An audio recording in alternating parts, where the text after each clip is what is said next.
Happy New Year, everybody, and welcome back to my channel. I'm that doll guy, and I'm wishing you the best, happiest, most prosperous, most fun 2023 that anybody can have. Thank you for tuning in, and I hope you all had a safe and fun holiday season. I'm glad it's over just because it's not my jam, but in keeping with the occasion, the holidays, I'm bringing to you just a little diorama that I did for New Year's Eve. So it won't be it won't be a long video today. It's gonna be just, I just want to show you one of my new customs that I added to my collection for my superheroes or supervillains, and just my little setup here of this little New Year's Eve scene that I did for New Year's Eve, which I wasn't gonna do one, and I kind of had an idea, I don't know, New Year's Eve morning. So I quick ran around all the craft stores trying to find things to put together a diorama. So this is the best I could do with what little time I had, plus had other custom projects, one-of-a-kind things kind of going on. So just want to kind of show you what I have going on here. So I have my glorious set that I customized a long time ago just to give it a little bit of sparkle for my club blush and or my pink pussycat club. But I wanted to show you this new gal that I have. This Poison Ivy custom. She was actually a gift to me from a Facebook friend. He sent her to me already in the 2004 Mattel Poison Ivy costume. You know, remember those dolls? They had like the bendy arms and probably bendy legs, and their bodies were weird, but they were cute. So he somehow managed to get the costume off her and put her in this number 5 Tishan reproduction of Barbie. Kind of want to get in there. And so he gifted her to me, and she was perfect except for she had a couple of lip rubs. And I have the 2004 version already, but you know, in fitting with this era of Barbie, the 1960s, it was nice to have another gal that I could kind of include.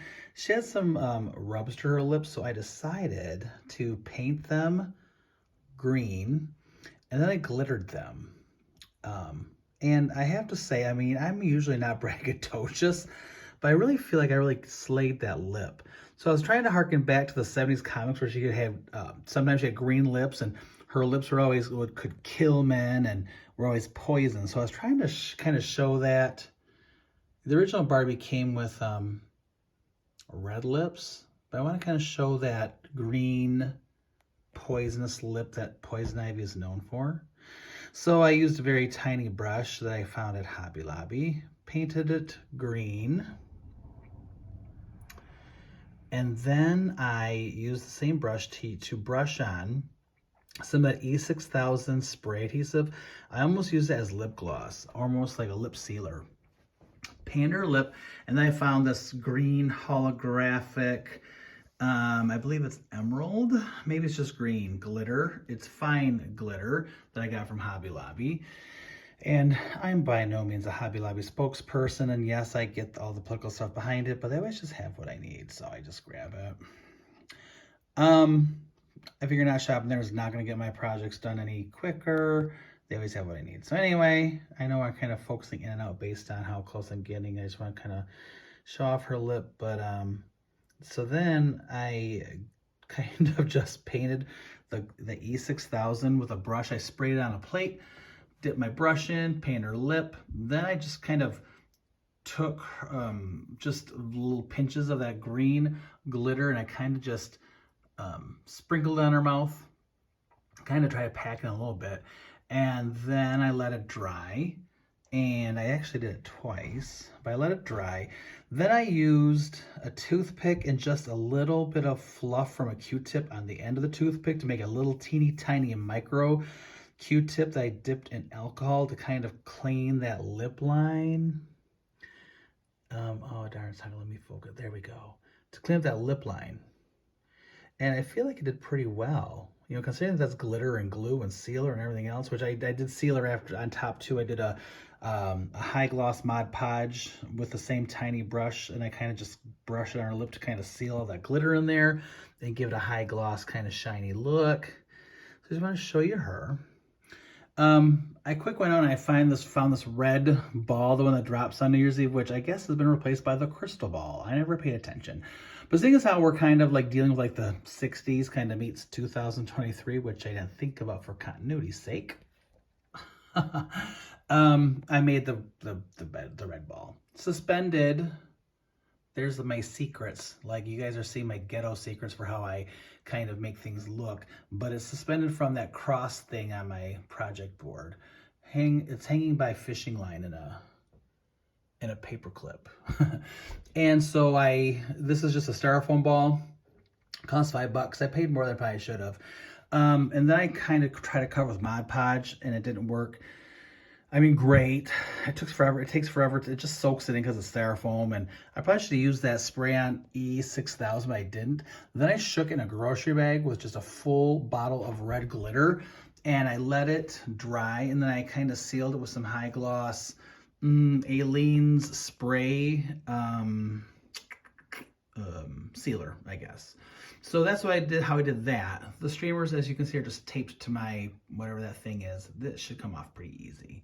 So that was created my festive look. I printed off a clock striking midnight and this Happy New Year sign from Google Images, just printed off on cardstock on a color printer.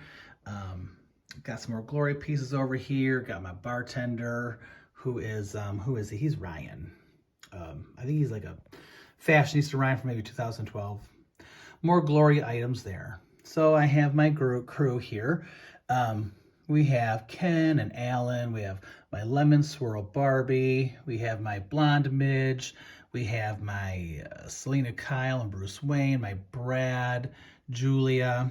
And if you want to see my photo shoot for this diorama, you can find me at The Real That Doll Guy on Instagram, where I kind of do all my photo shoots, and so you kind of get the storylines. This gal I bought myself, but she was actually the character of Pamela Isley, who was at the New Year's Eve bash solo, and they're all kind of wondering who she was. She's a new socialite in Malibu, and so she was here joining the festivities until there was a power outage or the lights went out and she disappeared. However, at the same time, Poison Ivy made the scene and made off with all of her the guest jewels and furs, because she has a function and use for what she's going to do with these items. I guess if you want to see the story, check me out on Instagram. Like I said, The Real That Doll Guy. You can find me in my stories, my photos there. And again, this is not a super long video today. It's just to kind of show off I think how cute she is. She's so cute. I really can't get over how cute she is. I'm very thankful to my friend who gifted her to me. He prefers to remain anonymous, so I won't tell anybody who he is, but he was my secret Santa, and I appreciate him very much.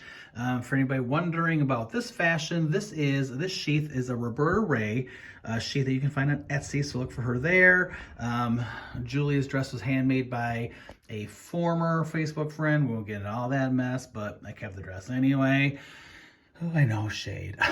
And the only one not wearing a tuxedo is Brad, because he's got that bulky, bigger, early 70s Ken body that these newer tuxes don't fit. So I need to kind of go onto eBay and try to find a tux from that era so he can be, you know, all fancy like these other guys. You know, they're all formal, and he just has a shirt and tie, which is still pretty snazzy. I felt like it was a good match, you know, for him and Julia, even though his girl's Christy. You know, they were taking a break, so he kind of just, you know, went out and asked Julia out on a date.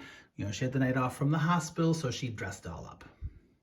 But anyway, I hope you guys had a great New Year's Eve, and I hope you all have a great, happy, healthy 2023, and we will see you back here for the next one. I have a few ideas percolating, so can't wait to show you. Enjoy your day.